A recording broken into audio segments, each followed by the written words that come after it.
हिंदी व्याकरण। वर्ण विचार। वर्ण भाषा की वह छोटी से छोटी इकाई जिसके टुकड़े नहीं किए जा सकते हो वर्ण कहलाते हैं। वर्णमाला वर्णों के व्यवस्थित क्रम को वर्णमाला कहा जाता है, जैसे अ, आ, ई। ध्वनि वर्णों का मौखिक रूप ध्वनि होती है।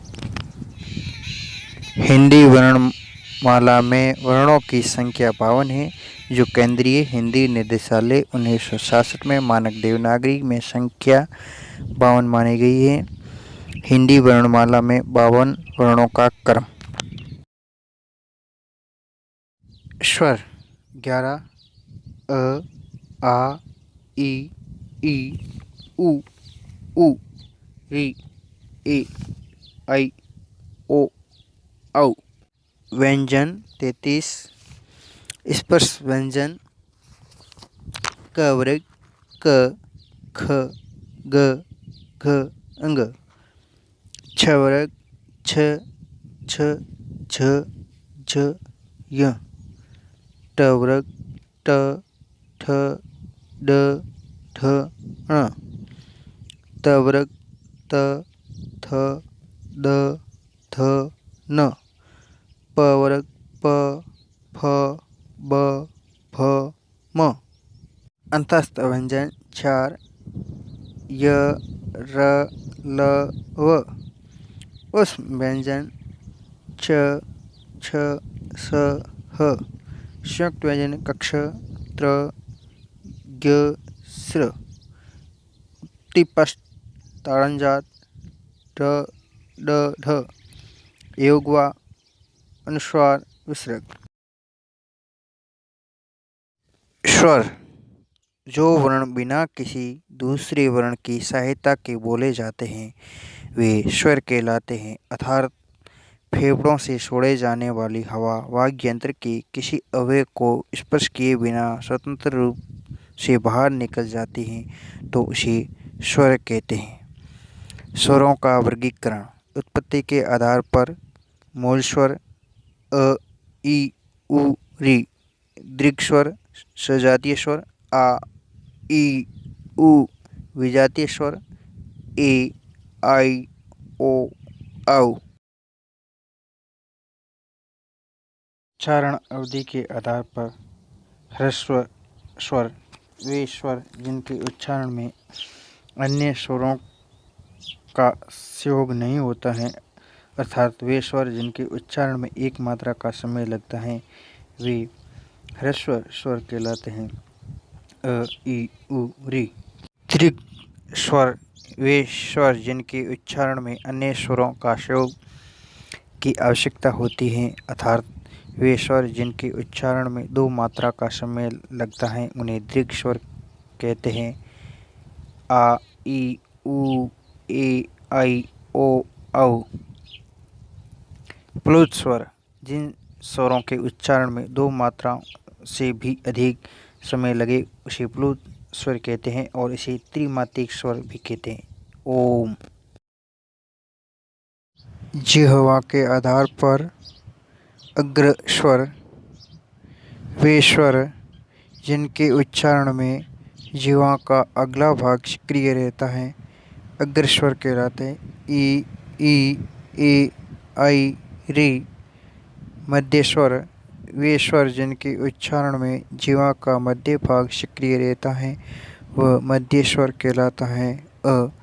पिछले स्वर वे स्वर जिनके उच्चारण में जिह्वा का पिछला भाग सक्रिय रहता है वह पिच्छ स्वर कहलाते। आ, उ, ओ, औ।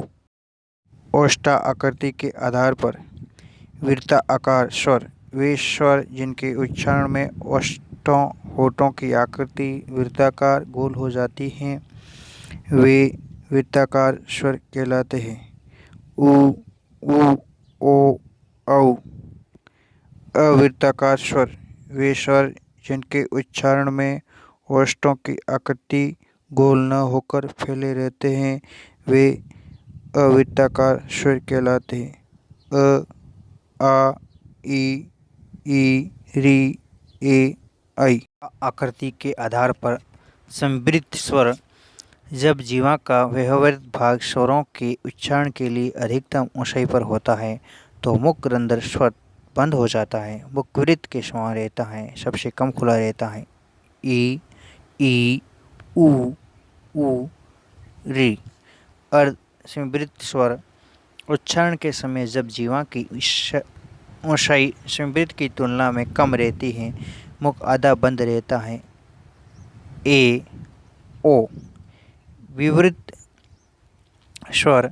वे स्वर जिनके उच्चारण में मुख पूर्ण रूप से खुला रहता है। आ।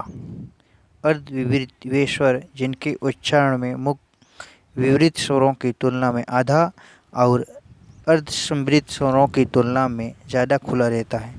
अ आई औ। नासिका के आधार पर निरअनुनासिक।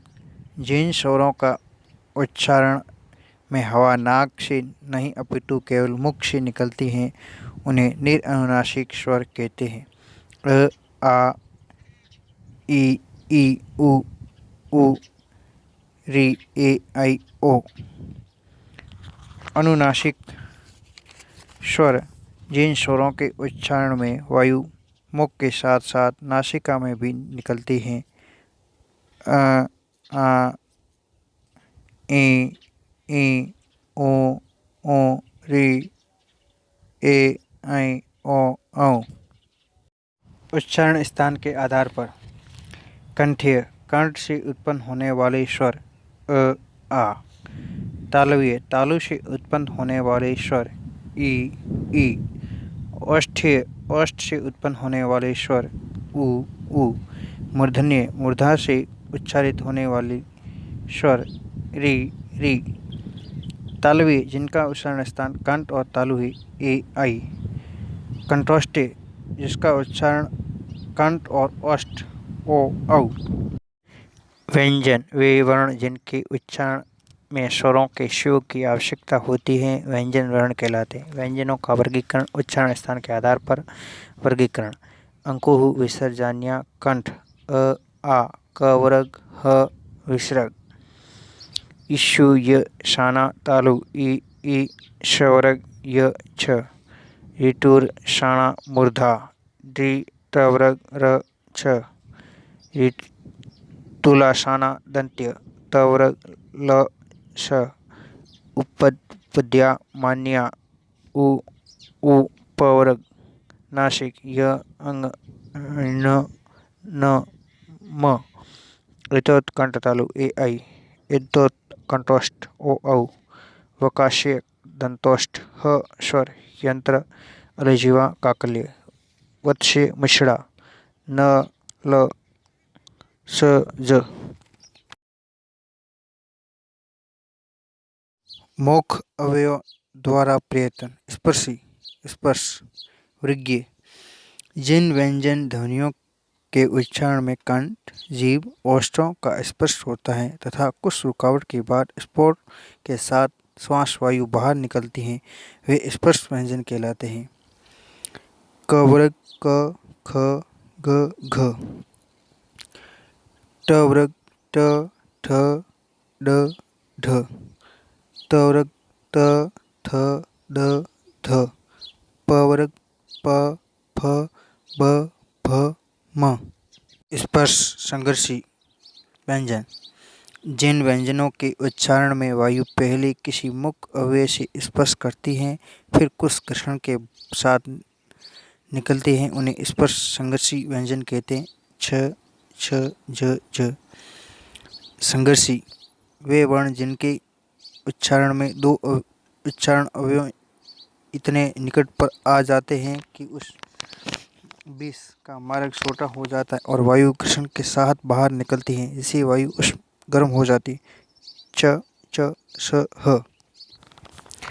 नासिकीय व्यंजन। जिन व्यंजनों का उच्चारण करते समय वायु पूरी तरह से मुख से न निकलकर नाक से भी निकलती हैं वे नासिकीय व्यंजन कहलाते हैं। अंग य न म। उत्पस्त ताड़नजात दुगुण।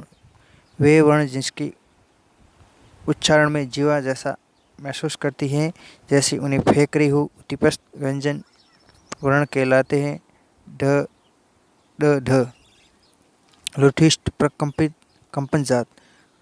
जिस ध्वनि में उच्चारण जीभ टकराकर लुढ़कती एवं कांपती लगती है वह लुढ़ित व्यंजन कहलाती है। र पार्श्विक व्यंजन आस पास अगल बगल वे वर्ण जिनके उच्चारण में जीवा मुचड़े से सूती हैं और हवा जीवाओं के अगल बगल से निकल जाती है, पार्श्विक वर्ण कहलाते हैं। ल संघर्षहीन अर्धस्वर अंतस्थ वे वर्ण जिनके उच्चारण में संघर्ष नहीं करना पड़ता है, अर्थात जिन वर्णों में उच्चारण में स्वरों से मिलता जुलता योग अक्षर रहता है।